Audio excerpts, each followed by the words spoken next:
ቨርቹዋል ኦቲዝም ረጅም ሰዓት ልጆች ስልክ ላይ፣ ቴሌቪዥን ላይ፣ ኮምፒውተር ላይ ብዙ ጊዜ ከማጥፋት የሚመጣ ነው እና ልጆችን ምንድነው የሚያደርጋቸው? ንግግርን ወይም ደግሞ ከሰው ጋር መግባባትን በቃላት እንዳይማሩ እንዳይለማመዱ ያደርጋቸዋል። እና እሸቱ መለሰ እንደተናገረው ከሆነ ልጄ ቃላት ማውጣትና መናገር ያለበት እድሜው አለፈ እና ኩዮቹ ቋንቋ የአባት የእናታቸውን ስም ይጠራሉ፣ የሚፈልጉትን ነገር ይጠይቃሉ። ግን ይህን ልጅ ዘገየና ስፒች ቴራፒስት ስጠራ ስፒች ቴራፒስት ጠራውና ቤቴ ልጄን አሳየዋት አለ እና እንዳየችው በጣም ደነገጠች። እናንተ ረጅም ሰዓት ስክሪን ታይም ላይ ስለሚያሳልፍና የሚፈልገውን ነገር በምልክት ስለሚነግራችሁ በቀላሉ ስለምትግባቡ ከሱ ጋር ነው ልጃችሁ እንደዚህ የዘገየው። ስለዚህ መጀመሪያ ቴሌቪዥን፣ ስልክ ምናምን አርቁት። ከዛ የሚፈልገውን ነገር በሙሉ በቃላት እንዲጠይቅ አድርጉት። የእሸቱ መለሰ ልጅ እንደዚህ ነው። እና ወተት ከፈለገ ወተት የሚለውን ደግሞ ቃላቶቹን እየጀመረ ወይም ደግሞ ወተቱን እያሳየ ቃላቶችን ለመናገር መጣር አለበት እና እንደዛ አድርጉት ተብሎ ያው ምንድነው እሸቱ መለሰ እኔ ልጅን ሳሳየ የነበረው ስፒሪቹዋል ኮንቴንቶችን ነው እንዲያውም ብለው የህፃናት ፕሮግራም ጀምሯልና ስፒሪቹዋል ኮንቴንትም አዩ ልጆች፣ ሌላም አኒሜሽን ፊልሞች አዩ። ያው መፍዘዝ መደንዘዝ ነው ያን ነገራቸው እንዲለይ ያደርግባቸዋልና ስትቀማቸው ልክ እንደ ሱስ ነው፣ ይረበሻሉ፣ ሊያናግሩ አይፈልጉም። በዛ ላይ እሱን ቪዲዮ ለመስራት ከእሸቱ መለሰ በኋላ አንዳንድ ሪሰርቾችን ስሰራ እነ ኮኮሜለን እና ቹቹ ቲቪ ምናምን የሚባሉ የልጆች ቻናል አለና ቤት ውስጥ እኛ ቤት ስላሉ እሱ ነገር በደንብ አውቀዋለሁ። እና የፊልሞቹ ላይ ያለው ሲን በፍጥነት ነው የሚቀያየረው። አንድ ሲን ላይ ለምሳሌ ባስ ውስጥ እየተጫወቱ ከሆነ የባስ ውስጥ ጨዋታ ከ4 ሰከንድ በላይ አያልፍም። 1 2 3 4ኛው ሰከንድ ላይ ይቀየራል። ከባስ ይወርዳሉ። መኪና መንገዱን የሚሻገሩት በ4 ሰከንድ ውስጥ ነው። በ4 ሰከንድ ውስጥ ጨዋታ ይቀየራሉና ልጆችም እንደሚያደርጋቸው አይምሯቸውን በጣም ሃይፐር አክቲቭ ያደርጋቸዋል። ከሚባለው በላይ በጣም ፈጣን ያደርጋቸዋልና አይግባቡም፣ አያናግሩህም። ስሜታቸው በጣም በፍጥነት ነው የሚቀያየረውና እንዲያው ሙዳቸው ስዊንግ ያደርጋል። ስለ እኔ እንግሊዘኛው እንደወረደ ለመጠቀም ነውና ሙድ የሚባል ዛር አለ እንደዛ እንዴት ትላለህ ሲል ነበር። እኔ እንግሊዘኛው እንደወረደ ለመጠቀም ነውና ጸባያቸው በፍጥነት ስዊንግ ያደርጋል። አይግባቡም፣ ከቤተሰቦቻቸው ጋር አይነጋገሩምና ቴክኖሎጂ ያመጣው ልጆችን ሌላኛው የኦቲዝም በሽታን ያስያዛቸውና ይሄ ነገር ሳይፈታላቸው በዛ ነገር ውስጥ ካደጉ ከመደበኛው ኦቲዝም በሽታ ምንም ልዩነት የሌለው ነው የሚይዛቸው። አይምሯቸውን መጠቀም የማይችሉ የፈዘዙ የደነዘዙ ልጆች ነው የሚሆኑት። ቨርቹዋል ኦቲዝም ማለት እሱ ነው። በጣም ይገርማል። ስለ ኦቲዝም ስታነሳ ራሱ ቨርቹዋል ኦቲዝም እንደሚያደርግ የተረዳሁት ምንድነው፣ ልጅቷ የ8 ዓመት ልጅ ነች። ጸበል ቦታ ላይ ነው የሰማሁት እኔ ያየሁት። ልጅቷ አክቲቭ ነች፣ በጣም ፈጣን ነች። እንደምትለው በጣም ፈጣን ናት። ግን ፈጣንነቷ ለካኔ እንዲያውም ዝግም ያሉት ናቸው ኦቲስቲክ የሚመስሉ የነበሩት። ከአቅም በላይ በጣም ፈጣን የሆኑ ልጆች ደግሞ አሉ። ከኖርማሉ በጣም ሃይፐር የሚሆኑ በጣም ከፍ ያሉ አሉ። እና ማነህ ሲባል ጸበል ላይ ዛር ነኝ ምን አረካት ሲባል እስከ 6 ዓመቷ ድረስ ኦቲስቲክ አረኳት። ኦቲዝም ወሰዷት፣ ኪኒን ዋጠች ምናምን ጂሎች ለአጫር ተዝረከረከ ምን አለ። ግን ቴሌቪዥኑን እንትን ብለን ስንመለከተው እሷን እንድታይ እንድትዝናና ብለው እውቀት እንዲኖራት ብለው ከፍተው የሚያሳዩ ለኛ ተመቸነ። በዛ ኦኬ ብለን ስታይላችን ቀየርነው። ከ7 ዓመት በኋላ 8ኛ ዓመት ላይ ተያዘ። ከ7 ዓመት በኋላ በጣም ንቁ አደረጋትና ኖርማል የሚባለውን ከታችኛው ኖርማል የሚባለውን አልፈ ነው ቀሽቃሽ ያደረጋት። ምንም አይቀራትም። እንደዛ ዝም ብለህ ከዛ ምንድነው ምክንያቱ ተብሎ ነው እንግዲህ ሳይካትሪስት ጋር ሄዱ፣ ያገኙኝ አልቻሉም ማለት ነው። ምንድነው አንተ ግን ሲባል ኦቲዝም ማሊያ የለበስኩኝ ዛር ነህ አሁን የለመድከው እናትና አባት ላይ የምታውቁት ነው። ቡና ይፈላል፣ ብዙ ካደማለሁ፣ ብዙ እናለካለሁ። አባትየው ቡና ፍሉልኝ ሲል እምቢ ካሉት ጆሮ ግንድ በጥፊ ይማታል፣ እኔም እማታለሁ አለ። በእርግጥም አባትየው እንግዳ ፊት በልጁ ስንት በጥፊ ተመቷል።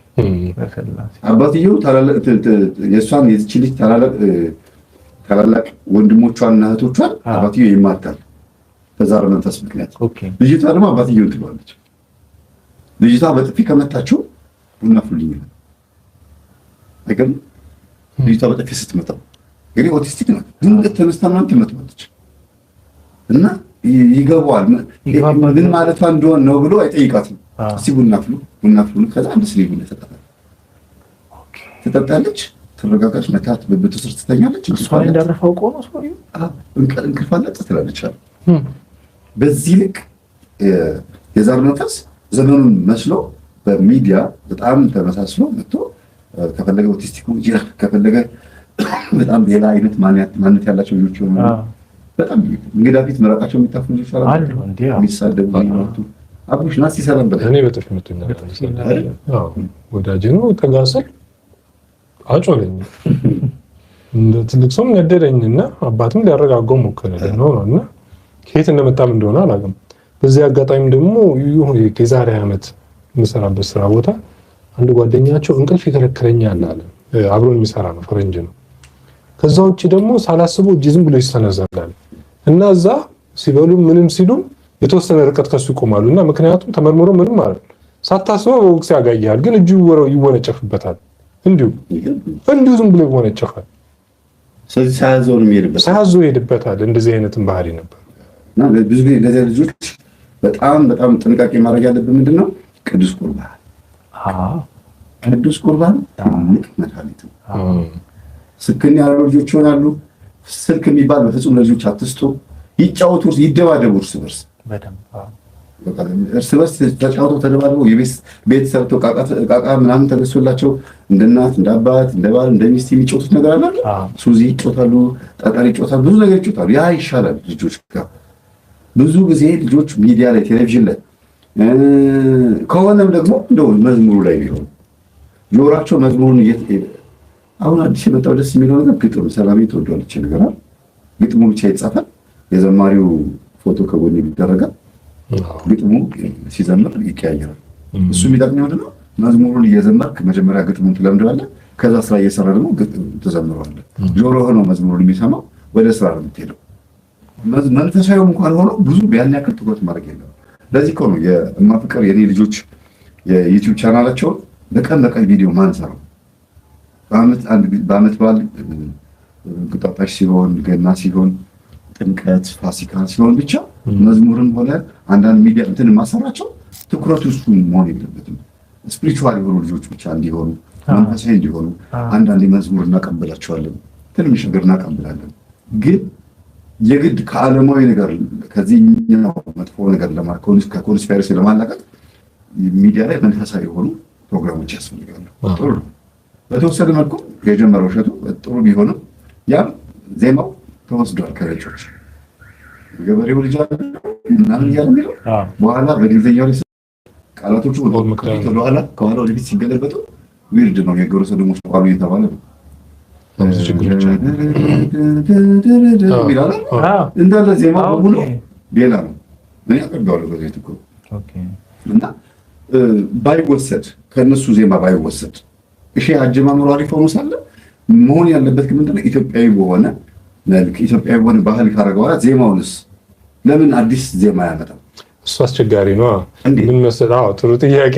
እኔ እሱን በመደገፍ ሳይሆን እሱ አስቸጋሪ ነው የምልህ በሱ ደረጃ ሲሆን ሁሉንም ማካተት ይፈልጋል። ሙስሊምንም ኦርቶዶክስንም ሁሉንም ብሄር የሚያካትት የሆነ ዜማ ነው የሚፈልገው። ገባኝ። ኢትዮጵያዊ ባህላዊ የሆነ ብትል አሁን ለምሳሌ ቴሜቴ ሎሚ ሽታ ብለህ ብትዘምር ያ ሰውዬ ምን አለሽ ማታ ይላል። ቀጥሎ ምን ማለት ትዳሩን ፈቶ ልውሰድሽ አለ። እንዴት ይሆናል? ሰኛውን የልደት መዝሙር አዲስ አበባ ይሰራል። አዲስ መዝሙር አላት እሷ። ልክ ነው። 10 መዝሙር የጨዋታ ብቻ ግን መዝሙር ነው። ልክ ነው። በዛ መስመር ሊመጣ ይችላል። እንደው ከኔ ልምድ ካየሁትና የትኛውን ያቀናጀው ከየትኛው ጋር ወደሚለው ነው። በዛ ጠለፋ ነው እና የኛ የባህል የምንላቸው ራሳቸው ከባባድ ነገሮች አላቸው። አንዳንዶች ሁሉንም ማለት ነው።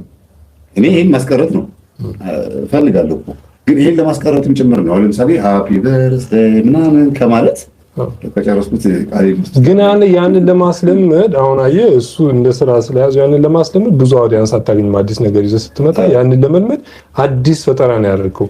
ግን ብዙ አድማጭህን ለማግኘት ግን ስትል በጆሮ የለመደውን ይዘህ ነው የምትመጣው። አሁን ለምሳሌ ወደኛ መዝሙራት ስትመጣ አንተ ሰርተህበታል ይመስለኝ ከዚህ በፊት ዘፋኞቹ ይዘፍኑት የነበረውን ዜማ ውስጥ የነበሩት መዝሙሮች ሲካተቱ ያ የምታውቁ ዘፈን በመዝሙር ሲመጣ እግዚአብሔርን እያመለከውም ስለሚመስል በዛ ውስጥ ታገኘዋለህ።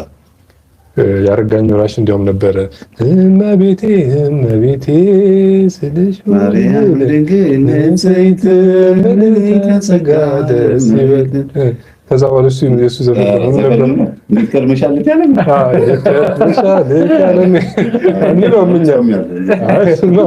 ግን ያንን ዜማ እዛ ውስጥ ስታገኘው ይሄ መዝሙር ደስ ሲል ብለህ ትቀበላለህ። ስለዚህ ያንን ብዙ አውዲያንስ ያንን ብዙ ሁሉ ሰው ለመሳብ ከፈረንጁ ያሳደገውን የሚሰማን ሁሌ በሙዚየም በምን ያሉ ታመጣለህ።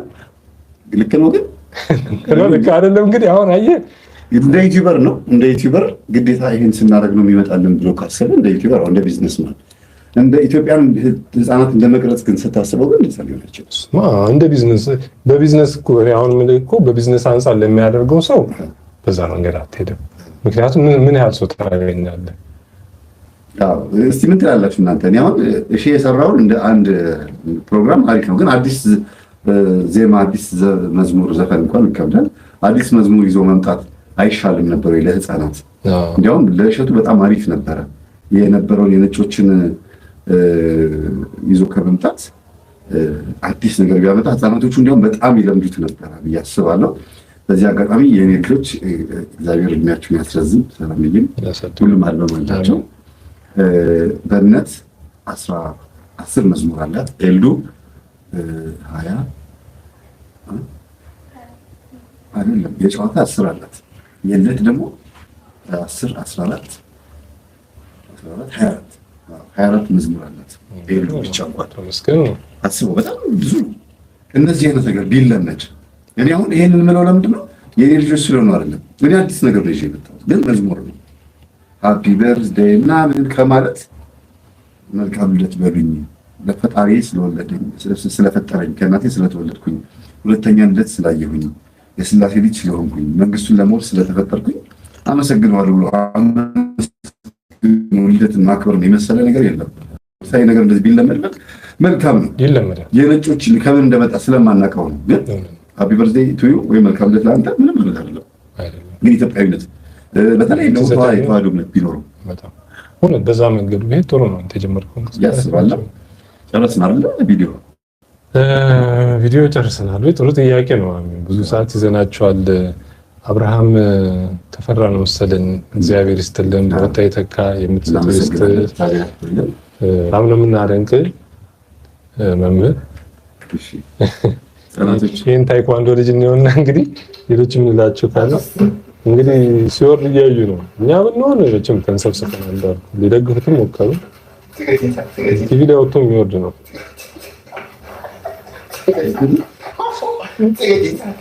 በጣም ከባድ ነው። እዛ ላይ ወጥቶ ይሄ ማለት እንግዲህ ሌላ መጫወቻ ስለሌለው በዚህ ነገር ላይ በጣም ፕራክቲስ አድርጓል። ወርዷል ግን ልጆቹ የጠንቃቃ ነው ደግሞ እንዲያወርቁ እኮ ተጠንቅቆ ታይኳንዶቹ እንደዚህ ነው እኮ የሚወርዱት። የሚገርም በከባድ መኪና ዙሪያ እንዲያውም አንተ መኪና መንዳት አትወድም። ልጅ ትንሽ ልጅ የከባድ መኪና ሲነዳ ብታይ እንደው ምን ትለዋለህ? እውነት ነው።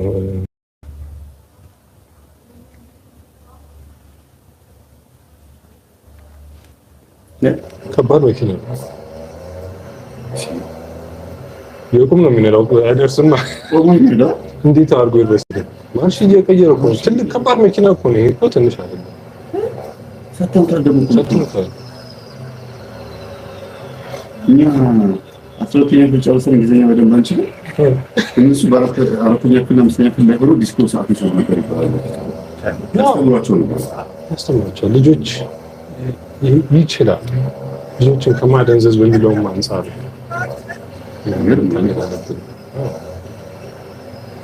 አንድም ደግሞ አለ እዚህ ጋር ከአባቱ ጋር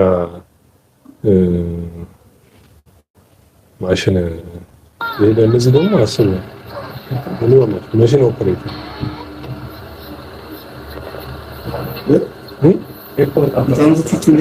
ታዲያ ወደዚህ ነው ወደዚህ እየተማከሩ ነው። እንደኛ እየተማከሩ ነው። ወደ ኋላ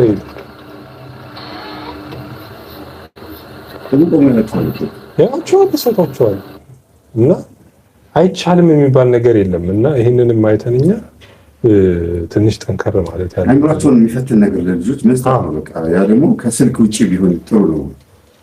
በትክክል ከስልክ ውጪ ቢሆን በጣም መልካም ነው። በጣም የምናመሰግነው። በአጠቃላይ የዛር መንፈስ የሚል ርዕስ ቢኖረው ልጆች በዛር መንፈስ ከተያዙ 3 ባህሪ ያላቸው፣ አንደኛ እጅግ በጣም አስቸጋሪ ባህሪ ጸባይ፣ የተደበላለቀ ስሜት ይኖራል። ሁለተኛ ተግባራቸው ተንኮል የተሞላበት ይሆናል የሚሰሩት ተግባራቸው። ሶስተኛ በትምህርታቸው ፈዛዛና ደንዛዛ ይሆናሉ። ግራ ይገባቸዋል። በትምህርትም መሄድ የሚገባቸው ርቀት ድረስ አይሄዱም።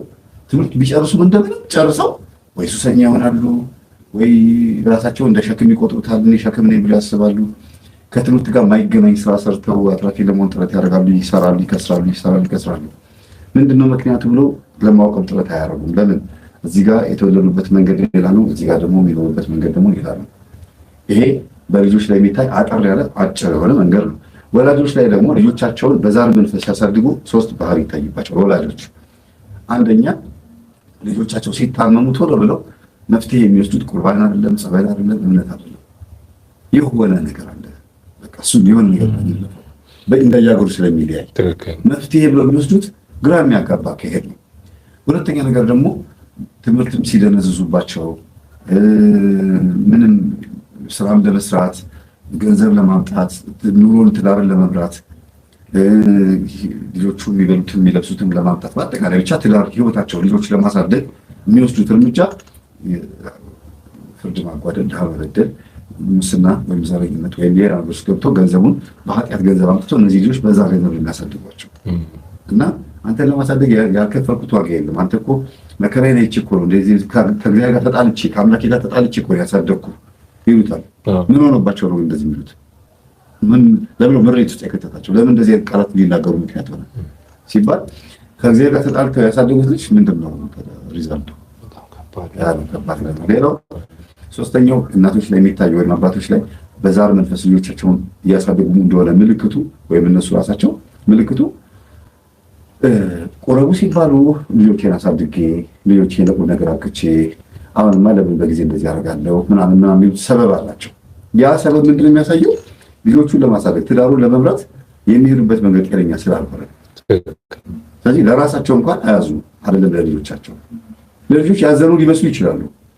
በቃ ከሚሞትብኝ የሰይጣን ሆነ ይኖርልኝ እንደሚባለው ቫምፓየር ዲያሪ ነቷል። ትዋይላይት የድሮ ፊልሞች ናቸው። ወደ ተኩላነት ቢቀየሩ ሰዎች ቫምፓየር ዲያሪ የሚባል ፊልም ተቋላል። እዛ ላይ ደጋግሜ የምናገራት ነገር አለች። ሰውየው ወንበዴዎች ደብድበውት መንገድ ላይ ወድቋል እና መጣና ይሄ ወደ ተኩላነት የሚቀየረው ሰው መጥቶ ዝም ብለህ ከምትሞትና ከዚህ ምድር ከምትጠፋ እኔ ልንከስህና እንደኛ ቫምፓየር ሆነ ኑር። ከዛ እሺ ብሎ ተስማማ። ነከሰው ወይ ነከሰው። እሺ ብሎ ተስማምተው ከነሱ ጋር ይኖራሉ። ይሄ ልቦለድ ቢመስልም ምንም ቢመስልም ግን ገንዘብ አጥተህ ከምትሞት ደሃ ሆነህ ከምትሞት ና አምና ብር እንስጥህና ከእኔ አብረን እንጥፋ ነው። ችግር የለም አትቸገርም። ትልቁ ጉዳይ እና እናቶቻችን ልጄ መጀመሪያም ሃይማኖተኛ ባለመሆናቸው ምክንያት ወይም መንፈሳዊ ባለመሆናቸው ምክንያት ልጆቹ ታመሙ፣ ተጎዱ፣ ችግር ውስጥ ገቡ። ከዛ ደግሞ በቅጣት ምክንያት ሊሆን ይችላል፣ በችግሩ ምክንያት ልጆቹ ሲታመሙና በትምህርታቸው ሲሰንፉ መፍትሄ ብለው ቢሄዱትም ደግሞ ዋጋ የሚያስከፍል ቦታ ነው።